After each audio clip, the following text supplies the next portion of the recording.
Department of economics. जैसे कल पिछली क्लास में हम लोगों ने क्या देखा था कि मेजर्स ऑफ वेरिएबल्स के जो टाइप्स होते हैं उनमें से रेंज के बारे में पढ़ा था। अब आज इसका नेक्स्ट पॉइंट है हमारा क्वार्टाइल डेविएशन यानी चतुर्थक विचलन क्या कहलाता है। तो ये चतुर्थक विचलन हमारा आज का टॉपिक है। ये हमारा जो रेंज पर है, रेंज के ऊपर एक सुधार है। क्वार्टाइल डेविएशन क्या है? रेंज के ऊपर एक सुधार किया गया है। क्यों? क्योंकि जो रेंज था, विस्तार था, उस पर अधिकतम और निम्नतम वैल्यू को लिया जाता था, लेकिन यहाँ पे क्वार्टाइल डेविएशन में क्या लिया जाता है? इसमें बीच के प्राप्तांकों को वैल्यू दिया गया है, माना गया है, ना तो अधिकतम ना तो लोअर, यानी मीडियम मीन के वैल्यू को इसमें मापा गया है। तो यहाँ पे यह विचलन के ऊपर, विस्तार के ऊपर एक सुधार है। विस्तार मात्र जैसे अभी मैंने बताया कि उच्चतम और निम्नतम वैल्यू को महत्व दिया जाता था, वेटेज दिया जाता था, बट इसमें क्या किया जाता है? बीच के प्राप्तांकों को भी महत्व दिया जाता है। चतुर्थक विचलन में क्या होता है? 50 चतुर्थक विचलन में क्या होता है कि मध्य के 50% प्राप्तांकों को महत्व दिया जाता है। ये यहाँ पे दिया गया है, ये हमारा चतुर्थक विचलन है। यहाँ पे क्या मध्य की 50% वैल्यू को इम्पोर्टेंट दिया जाता है, ऊपर के 25 और नीचे का 75, यानी मीडियन मीन चीजों को वैल्यू उसको वेटेज दिया गया है यहाँ पे। तो ये हमारा फॉर्मूला हो गया चतुर्थक विचलन का, क्वार्टाइल डेविएशन का, Q3 माइनस Q1/2, यानी हमारा जो अधिकतम वैल्यू Q3 है और लोअर वैल्यू हमारा Q1 है, उसका मान होता है, वैल्यू होती है शतांश यानी 100 का वैल्यू हमारा 75 और Q1 का वैल्यू हमारा 25/2। ये मेरा फॉर्मूला हो गया, हमारा ये फॉर्मूला होगा किसका? क्वार्टाइल डेविएशन का। तो इसको ये डायग्राम के थ्रू मैं समझा रही हूँ कि यहाँ पे जो हमारा क्वार्टाइल डेविएशन है, ये बीच के प्राप्तांकों को वेटेज दे दिया, ना तो 25 और ना ही 75, बट यहाँ पे 50 बीच का जो प्राप्तांक है हमारा, इसको 50 को यहाँ पे इम्पोर्टेंट दिया गया है, उसका मान भी दिया गया है। Q1 का वैल्यू होता है हमारा 25 और Q3 का वैल्यू होता है हमारा 75। तो चतुर्थक विचलन में Q3 तथा Q1 के विस्तार यानी Q3 माइनस Q1 का आधा होता है /2। जब हम 2 कर देंगे तो ये हमारा वैल्यू निकल के आधा आ जाएगा। और यानी यह विस्तार प्रदत्तों के वितरण के मध्य का यानी 50% होता है। ये जैसे यहाँ पे दिया गया, दिखाया गया डायग्राम में कि यह 50% यानी इसका आधा होता है। अर्थात इसमें ये होता है कि P75 अथवा P यानी हमारा जो वैल्यू प्राइस होता है 25 के विस्तार का मात्र आधा होगा 50, और 50 का भी आधा यानी 25 होगा, जो 100 का चौथा अंश होता है। 25 हमारा 100 का चौथा अंश होता है। 25 क्या है? 100 का चौथा अंश होता है, इसलिए इसको हम लोग किसकी संज्ञा दिए हैं? क्वार्टाइल डेविएशन का, चतुर्थक विचलन की संज्ञा दिए हैं। यहाँ पे कहा गया है कि जब किसी समूह के प्राप्तांकों का प्रथम चतुर्थांश यानी Q1 का वैल्यू क्या है?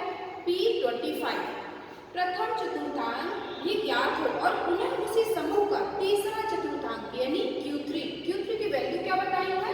यहाँ पे ये P25, ये दोनों ज्ञात हो तो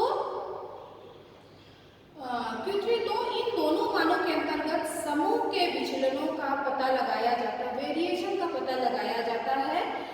इसके लिए हमें 75वां यानी 75 जो वैल्यू है हमारा डेविएशन का 75वां शतांश मान अर्थात तृतीय चतुर्थांश Q3 में से 25वां यानी Q1 को हम लोग घटा देते हैं, तो हमारा क्या निकल के आ जाता है? क्वार्टाइल डेविएशन निकल के आ जाता है। इसका फॉर्मूला मैंने बताया 50 = Q3 माइनस Q1/2, और इसका मान लिखेंगे। Q3 का मान हमारा 75 होता है और Q1 का मान हमारा 25 होता है। इसको हम 2 से डिवाइड कर देंगे तो हमारा क्या आ जाएगा? क्वार्टाइल डेविएशन की वैल्यू निकल के आ जाएगी। दूसरे शब्दों में हम इसको सेमी इंटर क्वार्टाइल रेंज भी कहते हैं, यानी आंतरिक चतुर्थांक विचलन के नाम से भी इसको जानते हैं। क्यों? क्योंकि इसमें चतुर्थांक विचलन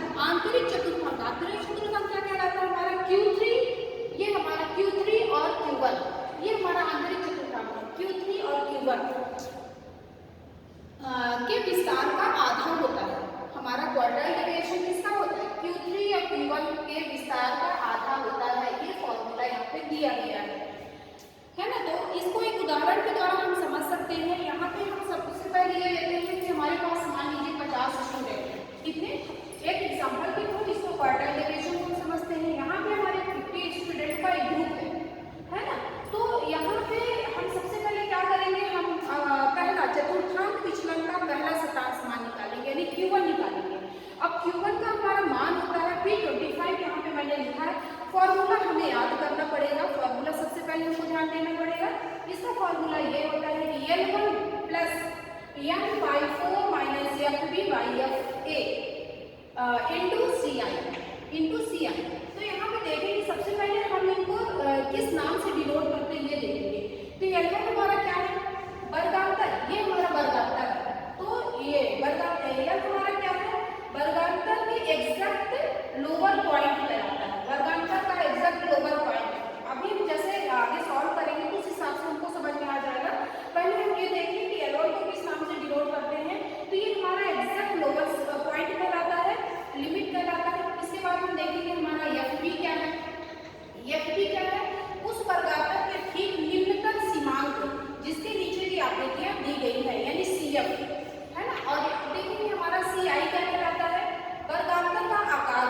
ये CI क्या है? वर्गांतर का आकार। ये हमारा वर्गांतर दिया गया है, इसका आकार कैसा है अभी आगे इसको हम डिफाइन करेंगे।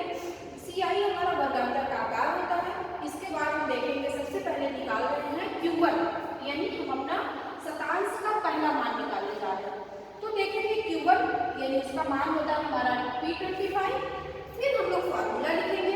हमारा फार्मूला ये है L1। अब L1 में हम लोग देखेंगे कि हमारा L क्या है। तो एग्जैक्ट लोअर पॉइंट। यहाँ हम देखेंगे वर्गांतर का हमारा एग्जैक्ट लोअर पॉइंट क्या है, यानी लोअर पॉइंट Q1 का हमारा मान क्या होता है? 25 होता है। तो इस वर्गांतर में हम देखेंगे कि हमारे 25 वैल्यू कहाँ पे आ गई है।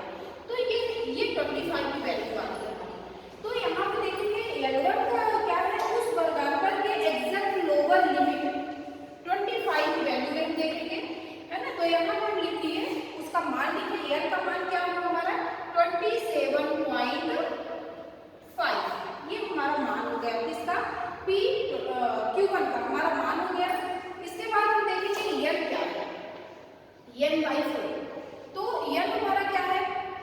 12.5। इसको हम लोगों ने सॉल्व कर लिया। ये हमारा ये आ गया था N टोटल, यानी ग्रुप का समूह का योग करते हैं। सबसे पहले हम इसको प्लस कर लिए।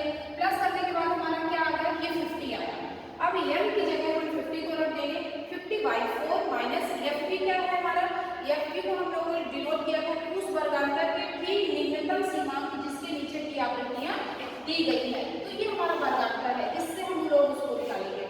तो यहाँ पे लिखेंगे 50/4 माइनस, अब यहाँ पे नंबर लिख देंगे 11, यानी ये हमारा 11 CF निकल के आ गया। फिर बाई 7 ये हमारा यानी फ्रीक्वेंसी लीनियर आवृत्ति कहलाती है बाई 7। तो 27.5 ये हमारा एज नंबर रहेगा। इसके बाद हम इसको सॉल्व करेंगे, इसको डिवाइड कर देंगे तो हमारा 64 निकल के आ जाएगा। इसके बाद हमारा Q1 निकल के क्या आ गया? नंबर आ गया 28.14 हमारा ये Q1 निकल के आ गया। यहीं पे हम देखेंगे Q3 की वैल्यू निकालेंगे। Q3 यानी Q3 का वैल्यू हमारा क्या होता है? 75 होता है। सेम इसी तरह फॉर्मूला लिखेंगे। फॉर्मूला के बाद हम लोग नंबर लिखना शुरू कर देंगे। क्यों यहाँ 3L लिखा गया है? क्योंकि ये हमारा तीसरा यानी चतुर्थ विचलन का तीसरा पार्ट है 75। Q3 का वैल्यू क्या आता है? 75। तो यहाँ पे हम इसकी वैल्यू रख देंगे। इसके बाद हमारा ये निकल के सामने आ जाएगा वर्गांतर, यानी हम सबसे पहले देखेंगे 75 इस वर्गांतर में हमारे कहाँ पे आ रहा है। तो ये वर्गांतर के ठीक नीचे का 75 तो नहीं हमारे वर्गांतर में, बट उसके वर्गांतर से ठीक ऊपर हमारा ये 40 और 42, इसी को हम लोग उसी के लेवल में लेंगे और उसके नीचे की वैल्यू देखेंगे। तो यहाँ पे हमारा 37 आ रहा है, तो हम यहाँ पे उसका मान रख देंगे 36.5। इसके बाद ये 37 हमारा आ गया 37/8। इसके नीचे की वास्तविक रियल आवृत्ति फ्रीक्वेंसी, इसकी आवृत्ति क्या है? 8। तो 8 की वैल्यू रख देंगे यहाँ। इसके इंटू 3, यानी इसके बीच की आवृत्तियां कितनी है, इसका आकार CI का मतलब क्या होता है, वर्गांतर का आकार।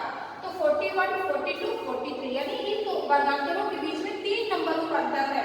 तो यहाँ पे हम ये वर्गांतर का आकार हमारा 3 नंबरों के बीच के डिफरेंट में है। इसके बाद हम इसको सॉल्व करेंगे तो 36.5 प्लस 0.5 इसको मैंने इससे माइनस कर दिया बाई 8 हमारा एज इट इज नंबर आ जाएगा। इसके बाद हम इसको सॉल्व करेंगे तो 1.5 बाई 8 निकल कर हमारा ये आ रहा है 36.5 प्लस 0.9 इसका टू कितना है, इसको हम लोग प्लस कर देंगे तो 36.69 आ जाएगा। अब हम लोग इसके बाद ये सब निकालने के बाद आवृत्तियों को निकालने के बाद फॉर्मूला रखेंगे हम अपना क्वार्टाइल डेरिवेशन का, जो फॉर्मूला ये है Q3 माइनस Q1/2। अब हम देखेंगे यहाँ हमने Q3 क्या निकाला, Q3 निकाल के हमारा ये आ जाएगा 36.69 माइनस Q1 क्या निकल के आया था 28.40।